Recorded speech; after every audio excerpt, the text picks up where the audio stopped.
Hello बच्चों, how are you all. I hope बेटा आप अपनी लाइफ में बहुत अच्छा कर रहे होंगे। बच्चे, आज का वीडियो आप सबके लिए बहुत ही इंपॉर्टेंट है। इस वीडियो में आपको बताऊंगा कि आपको क्या क्या स्टेप्स फॉलो करने हैं एंटायर जो आपका एडमिशन प्रोसेस होगा सीयूटी का उसके अंदर। देखिए बच्चे, सीयूटी का फॉर्म भरना एक स्टेप नहीं होता। फॉर्म भरने के बाद भी आपको बहुत सारे स्टेप्स फॉलो करने हैं। तो हम डिस्कस करेंगे वन बाय वन सारे स्टेप्स के बारे में।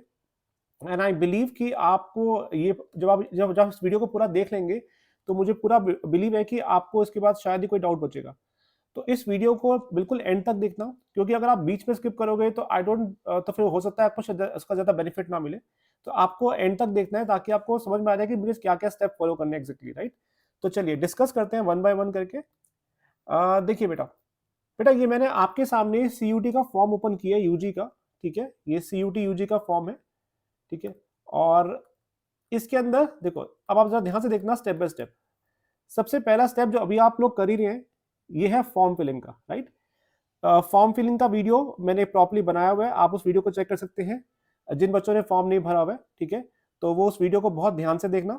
उसमें मैंने एक एक स्टेप प्रॉपर्ली बताया कैसे आपको फॉर्म भरना है, क्या क्या स्टेप फॉलो करने हैं उसके अंदर। तो इस उसका वीडियो का लिंक मैं आपको दे दूंगा डिस्क्रिप्शन बॉक्स में, और उस ऊपर आपको आई बटन में उसका लिंक दिखाई दे रहा होगा, आप सीधा यहाँ पे क्लिक कर सकते हैं। तो चलिए बेटा, बच्चे ये आपके फॉर्म भरने की डेट है, ये आपका सबसे पहला स्टेप है जो आपको फॉलो करना है। आपके फॉर्म भरने की डेट का लास्ट डेट क्या है बेटा, दैट इज 26 मार्च। ठीक है, 2024।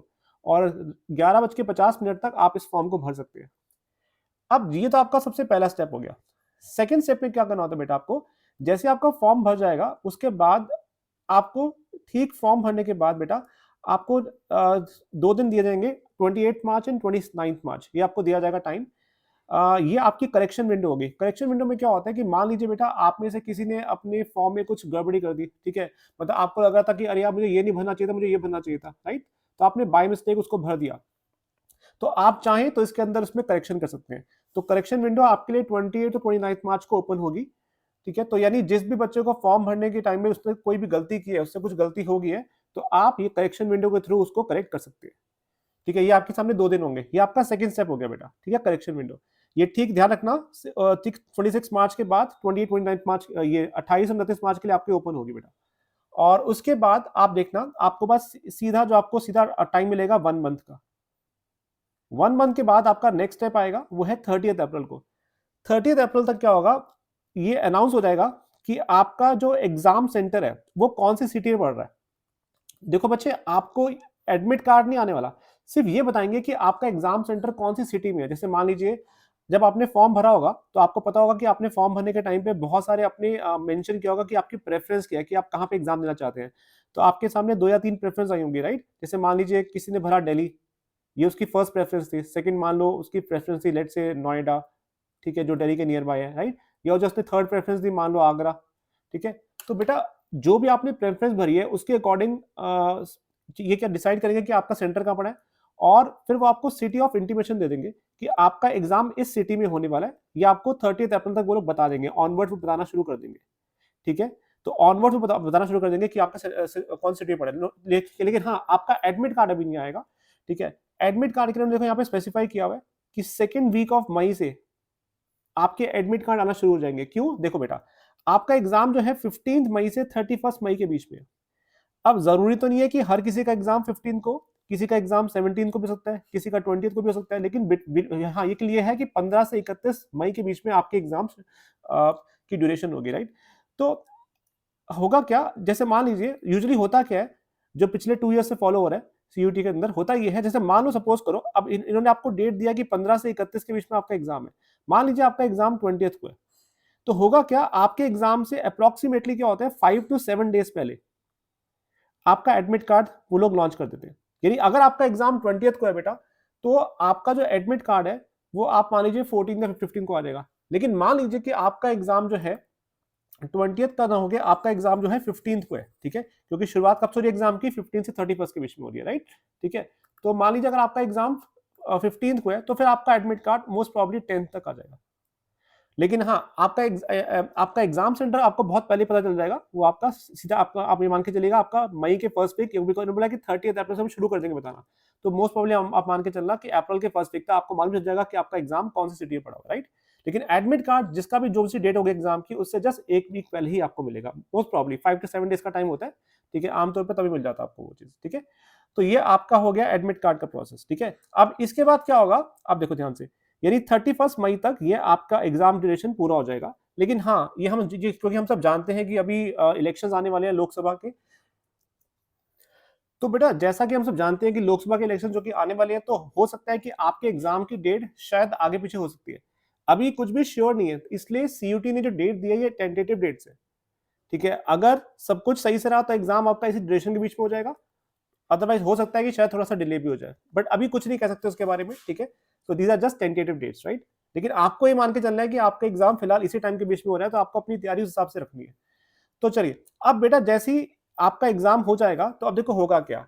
ये तो इन्होंने सिर्फ यहाँ पे आपको बताया हुआ है कि एग्जाम होने तक का प्रोसेस, इसके बाद क्या करना है, राइट। जैसे आप देखेंगे ध्यान से यहाँ पे, इसके इन्होंने लिखा हुआ है display of recorded responses and answer keys. अब देखो होता क्या है, यूजुअली जैसे आपका एग्जाम ओवर हो जाएगा तो उस एग्जाम के ओवर होने के बाद आप मान के चलना लगभग विद इन 2 वीक्स के अंदर, क्या होता है, आपको आपकी जो रिकॉर्डेड रिस्पॉन्सेज है और आंसर्स कीज आपको डिस्प्ले हो जाएंगी। मतलब ये है कि जो जैसे मान लीजिए आपने एग्जाम दे के आए, राइट, अब आपके पास पूरी की पूरी आपकी आंसर की आ जाएगी, और उसके अलावा जो यानी और जो आपने रिस्पॉन्स दिए क्वेश्चन, जो आपने जो क्वेश्चन पे सॉल्व किया था उसके अंदर जो भी आपने आंसर टिक किए थे, राइट, वो सबका डिस्प्ले आपको मिल जाएगा, ठीक है। और आपको बता देंगे कि ये क्वेश्चन है, ये आपने इतने इतने क्वेश्चन अटेम्प्ट किए थे एग्जाम के अंदर, आपने ये क्वेश्चन सही किया था, ये क्वेश्चन गलत किया था, ये क्वेश्चन सही किया था, लाइक दिस, राइट, ठीक है। आई बिलीव आप सब सही करें, ठीक है। तो ये आपको सारा का सारा रिस्पॉन्सेज आपको मिल जाएगा, तो उससे आप अपने आप को इवेल्युएट कर सकते हो और सीयूटी अपने आंसर दे देगा, ठीक है। जैसे मान लीजिए आपने क्वेश्चन नंबर 1 इसका आंसर ये लिखा था, तो सीयूटी के हिसाब से अगर वो आंसर यही है तो वो आपको बोल देगा हाँ ये आपने बिल्कुल सही आंसर किया, राइट। मान लो कोई क्वेश्चन आपने गलत कर दिया तो यहाँ पे बता देंगे कि इसका सही आंसर क्या था। तो उसके बेसिस पे आप इसको इवेल्युएट कर सकते हो कि यार मेरे कितने क्वेश्चन सही हुए हैं, कितने क्वेश्चन गलत हुए हैं, और उसके बेसिस पे अपने मार्क्स को आप चेक कर सकते हैं, राइट। मींस आपने आप खुद ही चेक कर पाएंगे, क्योंकि ऑब्वियसली बात है जितने की आपकी मार्किंग स्कीम होगी उसका हालांकि मैंने प्रॉपर एक वीडियो बनाया हुआ है, ठीक है, तो आप उसको जरूर चेक करना कि कैसे इसकी मार्किंग स्कीम होगी, ठीक है। तो इसके इसके बेसिस पे क्या होगा, आप चेक कर पाओगे कि आपके कितने क्वेश्चन सही है, कितने क्वेश्चन गलत है। और हाँ, अगर आपको कोई ऑब्जेक्शन है बेटा इस समय, कि मान लीजिए आपको लगता है कि ये जो सीयूटी ने उसका आंसर दिया वो गलत आंसर दिया है, ठीक है, यानी तो फिर आप ये ऑब्जेक्शन क्रिएट कर सकते हैं, उनको बोल सकते हैं कि यस ये जो आपने आंसर किया, ये जो आपने आंसर दिया बिल्कुल गलत आंसर है। तो ये आपको सीयूटी उसमें टाइम देता है, ठीक है। बिकॉज क्या होता है, जब आपका ये डिस्प्ले आता है ना रिकॉर्डेड रिस्पॉन्सेज का, तो उसमें भी आपको 3-4 हो सकता 2 या 3 दिन का टाइम आपको मिलता है मोस्ट प्रॉब्ली, ठीक है। तो आप उसमें करेक्ट चीज अपने चेक कर सकते हैं कितने आपके सही है कितने गलत है। उसके बाद अगर आपको कोई ऑब्जेक्शन है कि यार नहीं नहीं ये कि आपने जो आंसर दिया गलत दिया है, तो आप वो ऑब्जेक्शन क्रिएट कर सकते हैं, उनको बता सकते हैं बात, ठीक है। तो उसके बेसिस पे वो लोग क्या लेंगे, एक्शन लेंगे जो उनको सही लगेगा। तो इसके बाद क्या होता है बेटा, ये जो रिस्पॉन्सेज देखो, अब देखो लेट्स से हियर मैंने ये बोला कि मेरा एग्जाम 31 मई को हो रहा है, राइट, सपोज करो, क्योंकि एंड एग्जाम क्या था 31 मई तक था। अब इसके बाद हम लोग क्या करेंगे 31 मई के बाद, ये आपका नेक्स्ट स्टेप क्या था कि जब आपको मिलेंगे recorded answer sheets, right, recorded sheets. तो रिकॉर्डेड शीट्स बेटा आपको कब तक मिली है, रिकॉर्डेड शीट्स यहाँ पे आपको मिली है, ठीक है, मैं आपको यहाँ पे प्रॉपर लिख देता हूँ, ठीक है, ताकि आपको दिक्कत ना हो समझ में, ठीक है। तो ये देखिए बेटा, तो ये आफ्टर 31, तो हमने मान के चला कि लगभग विद इन 2 वीक्स के अंदर आपकी क्या आ जाएंगी, रिकॉर्डेड शीट्स आ जाएंगे, यहाँ पे रिस्पॉन्सेज आ जाएंगे। तो लेट्स से मान लेते हैं हम लोग कि आफ्टर 31 मई के बाद, चलिए मान लेते हैं अप्रोक्सीमेटली विद इन 12 to 15 जून के अंदर आपका ये चीज आ जाएंगे, ठीक है, कि आपके रिस्पॉन्सिव शीट्स वगैरह यहाँ पे मिल जाएंगे आपको, ठीक है। ये आपका हो गया नेक्स्ट। अब होता क्या है, जैसी आपकी रिस्पॉन्सिव शीट्स आती हैं उसी के अराउंड ही आप देखना डिफरेंट डिफरेंट यूनिवर्सिटीज जो होती हैं अपना फॉर्म निकाल देंगी, ठीक है, क्योंकि सीयूटी के फॉर्म तो एक आपने भर दिया, एक स्टेप था कि आपने सिर्फ एग्जाम दिया है।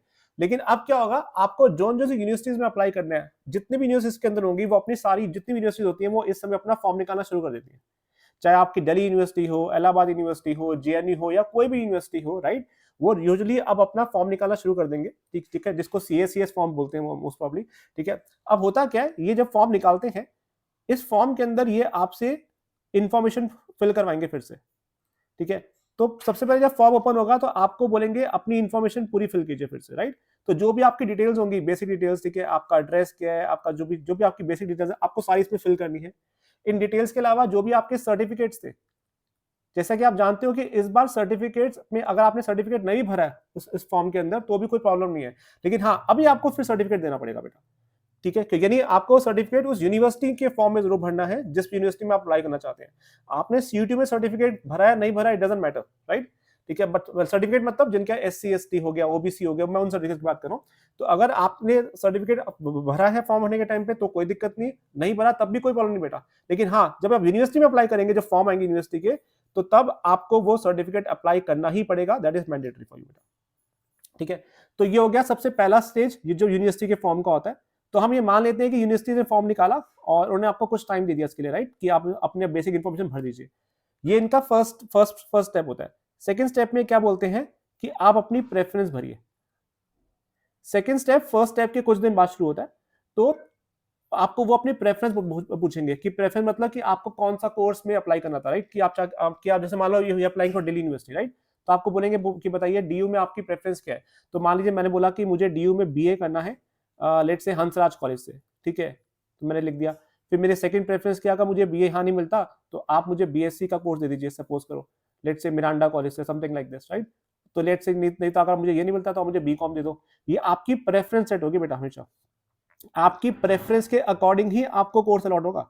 लेकिन वो कोर्स अलॉट होगा डिपेंड करता है कि आपके मार्क्स कितने हैं सीयूटी के, उस पर डिपेंड करता है, राइट, ऑब्वियसली बात है। लेकिन ये अभी आपसे अपनी प्रेफरेंस सेट कर रहे हो, ठीक है। फिर आप बोलेंगे आपका बीकॉम का कोर्स, अब मान लीजिए आपने प्रेफरेंस दिया कि मेरा मुझे एसआरसीसी में चाहिए बीकॉम का कोर्स, राइट। तो ये क्या करेंगे, आप अपनी प्रेफरेंस यहाँ पे सेट कर देंगे।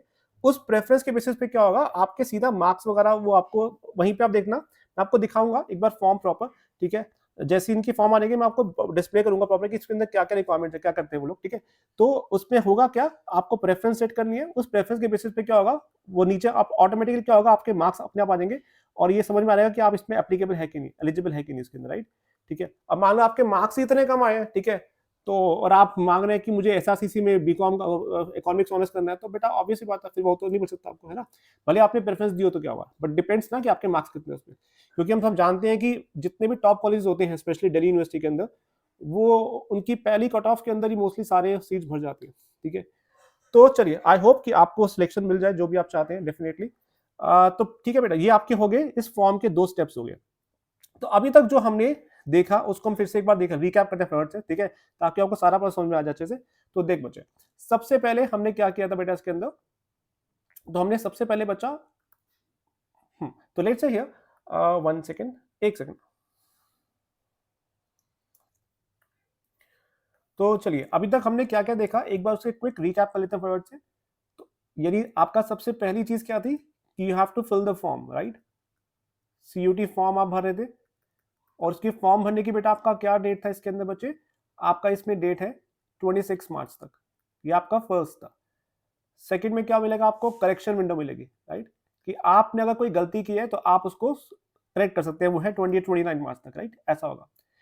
फिर नेक्स्ट स्टेप क्या था आपका, ठीक है, नेक्स्ट स्टेप में ये था कि आप क्या करेंगे इस पे आज, आपको 30 अप्रैल के बाद तक, 30 अप्रैल, राइट, यानी मोस्ट प्रॉब्ली आफ्टर 1 मंथ के बाद आपकी जो एग्जाम सिटीज है, ठीक है, आपको सिटीज इंटीमेट हो जाएंगे कि आपका एग्जाम जो है इस सिटी में पड़ रहा है, ठीक है। और ठीक आफ्टर 30 अप्रैल के बाद, ठीक है, आफ्टर 30 अप्रैल के बाद क्या होगा, आपके एडमिट कार्ड्स आना शुरू हो जाएंगे, ठीक है। एडमिट कार्ड्स कब आएंगे, क्योंकि आपकी एग्जाम डेट है 15 से 31 मई के बीच, लेकिन आपका जो एडमिट कार्ड होगा, जौन सी भी डेट को आपका एग्जाम होगा, आपका एडमिट कार्ड लगभग 5 to 7 डेज पहले आपको मिल जाएगा। तो मान लीजिए अगर आपका एग्जाम 25 को है तो आपका एडमिट कार्ड 20 के अराउंड आ जाएगा, राइट। तो यानी अब उसके बाद क्या हुआ, आपका 31 मई से जैसे आपका एग्जाम फिनिश हो जाएगा, राइट, ये एग्जाम फिनिश होने के ठीक आफ्टर 2 वीक्स के अंदर, तो मान लेते हैं कि 12 to 15 जून के अंदर आपको 2 चीजें देखने को मिलेंगी। सबसे पहला, एक तो आपकी आंसर शीट आ जाएगी, राइट, आपकी आंसर शीट आ जाएगी, या वी कैन से जो रिस्पॉन्स शीट है वो आ जाएगी। आंसर शीट मतलब जो जिसको सीयूटी ने माना कि सीयूटी के हिसाब से क्या क्या आंसर्स होंगे उन क्वेश्चंस के जो आपने करेक्ट किए, राइट। और रिस्पॉन्स शीट मतलब कि आपने कौन से सही किया कौन से गलत किए, उस बेसिस पे आप चेक कर सकते हो कि क्या गलत किया आपने, क्या सही किया, और आपने अपने मार्क्स को आप खुद ही इवेल्युएट कर सकते हो वहीं से भी, ठीक है, कि आपके कितने मार्क्स बनेंगे आपको वहीं पे समझ में आ जाएगा अपने आप ही। और अगर आपको लगता है कि सीयूटी में जो सीयूटी के आंसर्स है जिन्होंने आंसर्स दिए हैं वो गलत है आपके हिसाब से, तो आप इसमें ऑब्जेक्शन क्रिएट कर सकते हो। तो इसके लिए लगभग आपको ये 2-3 दिन का टाइम देते हैं, आप उसमें उनको ऑब्जेक्शन क्रिएट कर सकते हो। ये होने के साथ ही क्या होता है, इसी टाइम के अराउंड क्या होता है, यूनिवर्सिटीज अपना फॉर्म निकालना शुरू कर देंगे, हर यूनिवर्सिटी, ठीक है, तो अपने फॉर्म निकालना शुरू कर देंगे जिसको CSCS फॉर्म बोलते हैं आमतौर पे। तो देखो क्या होता है, यूनिवर्सिटीज डिफरेंट यूनिवर्सिटीज अपना डिफरेंट फॉर्म निकालती हैं। तो जैसे मान लो दिल्ली यूनिवर्सिटी अपना फॉर्म निकाल दिया, JNU अपना फॉर्म निकाल देगी, इलाहाबाद यूनिवर्सिटी अपना फॉर्म निकाल देगी। अब अब जोन सी यूनिवर्सिटी में आप इंटरेस्टेड है जाने के लिए बेटा, कि आपका मन है कि आपको दिल्ली यूनिवर्सिटी में अप्लाई करना है, या किसी का मन है उसको इलाहाबाद यूनिवर्सिटी जाना है, किसी का मन है कि उसको JNU जाना है, तो जोन से भी यूनिवर्सिटी को आपको अप्लाई करना है, आपको हर यूनिवर्सिटी का एक प्रॉपर अलग से फॉर्म भरना ही पड़ेगा, ये मैंडेटरी है बेटा आपके लिए। तो मान लीजिए आपको अप्लाई करना है दिल्ली यूनिवर्सिटी के अंदर, तो इसी अराउंड ये फॉर्म आ जाएगा, तो फॉर्म आप वो फिल करेंगे।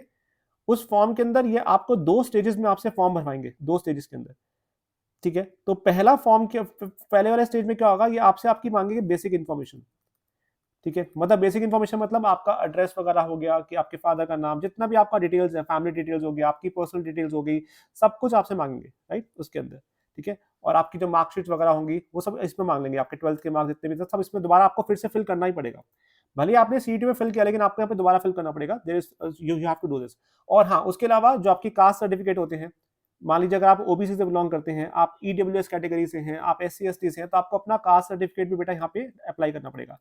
तो मान लो बेटा कई बच्चों ने अगर सपोज करो आपने बिना कास्ट सर्टिफिकेट, जैसे आप CUT के अंदर मान लीजिए जो आपने फॉर्म भरा CUT का, और उसमें आपने कास्ट सर्टिफिकेट नहीं भरा, तब भी कोई दिक्कत नहीं बेटा।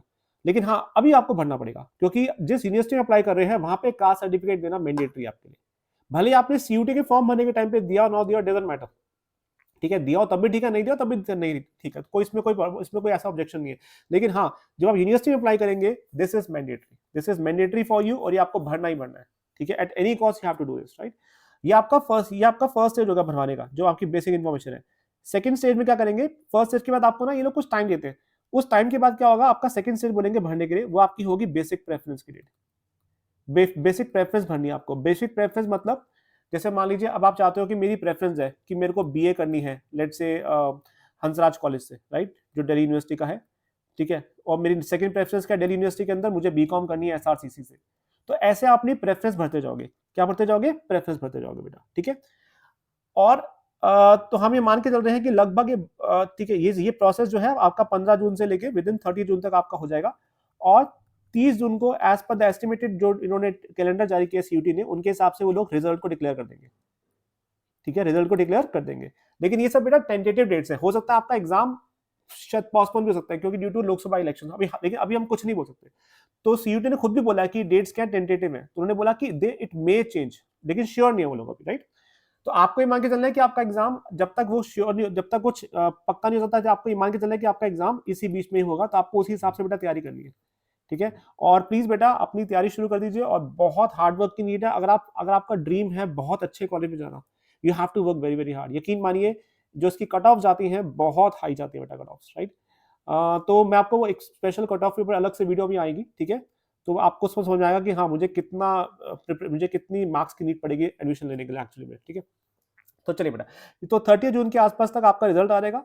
उस रिजल्ट के बाद फिर नेक्स्ट में क्या होगा, उस रिजल्ट के बाद what they are going to do is, ठीक है, तो हाँ, तो उस रिजल्ट के बाद ये लोग क्या करेंगे बेटा, कि अपनी कट ऑफ वो लोग निकालेंगे, ठीक है, कट ऑफ जारी करेंगे।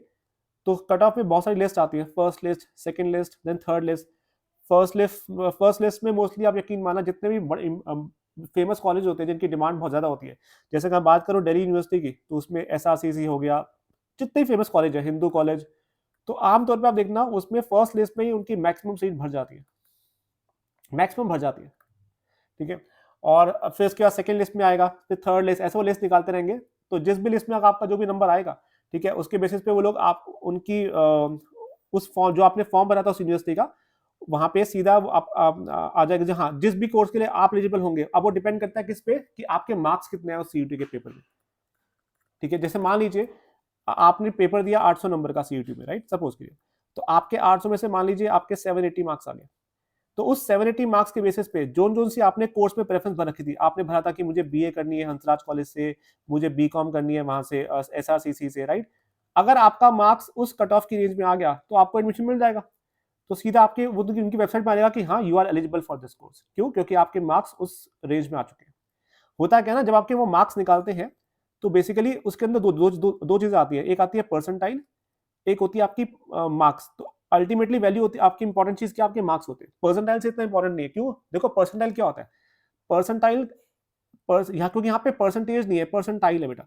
परसेंटाइल का मतलब क्या होता है, जैसे मान लो मैंने आपको बोला कि आपके 99 परसेंटाइल आए हैं, तो इसका मतलब ये नहीं होता कि आपके 99% मार्क्स आए हैं। कभी ये मत समझना। 99 परसेंटाइल का मतलब क्या होता है कि आपको ये मानना है कि 99% लोग जो हैं वो आपके नीचे हैं, आप उनसे ऊपर स्टैंड कर रहे हो मार्क्स के अंदर। ठीक है? इट डज नॉट मीन कि आपके इतने मार्क्स हैं, इट मीन्स कि 99% लोग आपके नीचे हैं। ये होता है, राइट? ठीक है। तो देखो, तो हाँ, तो अल्टीमेटली मेन चीज क्या, आपके मार्क्स होते हैं, जितने भी जो भी आप गेन करेंगे उसके अंदर, राइट? तो उसके मार्क्स के बेसिस पे क्या होगा, आपका कोर्स अलॉट होगा। ठीक है? और आपके कितने मार्क्स आए कितने के सब्जेक्ट में, बिकॉज डिफरेंट कोर्स में डिफरेंट सब्जेक्ट की रिक्वायरमेंट होती है, राइट? उस बेसिस पे तो ये होगा। तो इसके बेसिस पे फिर आपका क्या होगा, सीधा बोल देंगे कि आपका यहाँ पे इस कोर्स में आप एलिजिबल हो चुके हो, क्योंकि आपके मार्क्स इतने आ चुके हैं। और अगर नहीं होंगे तो साफ साफ मना कर देंगे कि नहीं, यू आर नॉट एलिजिबल, क्योंकि आपका कट ऑफ नाम ही नहीं आएगा। और अगर आएगा तो सीधा उनकी वेबसाइट में आ जाएगा कि yes you are eligible. Eligible के बाद क्या होगा, फिर आपको अपनी फीस के वहाँ पे फीस पेमेंट का ऑप्शन आता है। ठीक है? सो डोंट वरी, ये सब मैं दोबारा एक वीडियो बनाऊंगा उसके बाद, जब ये फॉर्म निकल जाएगा उसके बाद। ठीक है?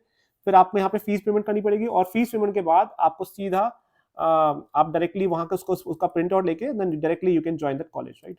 ठीक है? तो ये आपका है प्रोसेस जो आपको पूरा का पूरा फॉलो करना है। तो प्लीज, सीयूटी का फॉर्म भरना ही प्रोसेस नहीं था। तो फॉर्म भरने के बाद, एग्जाम के बाद मैंने आपको बता दिया, डिफरेंट यूनिवर्सिटी अपने डिफरेंट फॉर्म निकालेगी। हर यूनिवर्सिटी का जहां जहां पे आप अप्लाई करना चाहते हैं आपको सेपरेट फॉर्म भरना ही पड़ेगा बेटा। और बच्चे, आपको कोई भी डिफिकल्टी हो फॉर्म भरने में, ठीक है, उसका मैंने प्रॉपर वीडियो बनाया हुआ है। आप नीचे डिस्क्रिप्शन बॉक्स में उसका लिंक ले सकते हो, और मैंने यहाँ पे ऊपर आई बटन में इसका लिंक दे रहा हूँ, राइट? तो आप उन वीडियोस को ध्यान से देख सकते हैं बच्चे। ठीक है? कोई डिफिकल्टी हो किसी पॉइंट पे, मैंने अपना व्हाट्सएप नंबर पे दिया हुआ है, आप मुझे इस व्हाट्सएप पे बेटा, ये मेरा व्हाट्सएप नंबर है, आप मुझे व्हाट्सएप कर सकते हैं अगर आपको कोई भी प्रॉब्लम हो तो बेटा। ठीक है? I will try my best कि मैं जितना हो सके आपको हेल्प करूं। और हाँ, बहुत जल्दी विद इन बेटा 4 to 5 डेज के अंदर ही, ठीक है, जो सीयूटी के जो जनरल टेस्ट है और जो लैंग्वेज टेस्ट है बेटा, उसके जितने भी इंपॉर्टेंट एमसीक्यूज हैं, जितने भी इंपॉर्टेंट बनते हैं, सब के सब यहाँ पे आपके हमारे चैनल पे आएंगे। मैं इसको अपलोड करूंगा, और उनको प्लीज ध्यान से देखना। यकीन मानिए, ये एमसीक्यूज जो जितने भी होंगे, ये आपके एग्जाम के लिए डेफिनेटली आपको बहुत हेल्प करेंगे। ठीक है? This I can assure you, because I have a lot of experience of teaching, so that's why ठीक है, I can say this very very confidently कि हाँ, डेफिनेटली ये चीज आपको बहुत बेनिफिट करेगी। तो चलिए बेटा, आज मिलते हैं नई वीडियो के अंदर। आप, हाँ, और हाँ बेटा, एक रिक्वेस्ट है, अगर आपको वीडियो अच्छा लगा बच्चे, तो प्लीज चैनल को सब्सक्राइब कीजिए, और हाँ, जितना हो सकता है इस वीडियो को आप शेयर कीजिए बेटा, ताकि बाकी स्टूडेंट्स का भी क्या हो, बेनिफिट हो। तो चलिए, I will see you in the next video. Thank you so much बेटा, बाय बाय।